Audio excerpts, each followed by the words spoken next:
Hey guys, Dave Roden here with Vertex. Today we're going to talk about the new accessory called the S.O.C.P Deployable Insert Panel. We've developed this in conjunction with Greg Thompson of S.O.C.P. S.O.C.P stands for Special Operations Combatives Program, and he wanted a panel that guys could use to kit out their kit and gear and move it seamlessly from bag to bag. A lot of times overseas or in indigenous countries, you have to buy a bag from the local market and use it so that way you blend in. This allows you to take your kit, gear, and accessories and move it from bag to bag seamlessly and still have everything laid out and deployable the way you need it.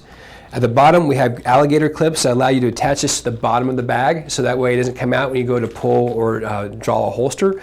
Again, this allows you to attach paracord, shot cord, MOLLE or web platform to these. I could even have this hanging from the back of a headrest in a vehicle. We could have a couple of these tethered together. You could have these hanging from the back seat of a car or underneath the back seat of a pickup truck. You could have these attached there. Use it for medical, first aid, rifle, kit, pistol, whatever you need to have it accessorized. Some guys will even take these panels and cut them in half, and now I get to have something that's smaller to put inside a smaller bag.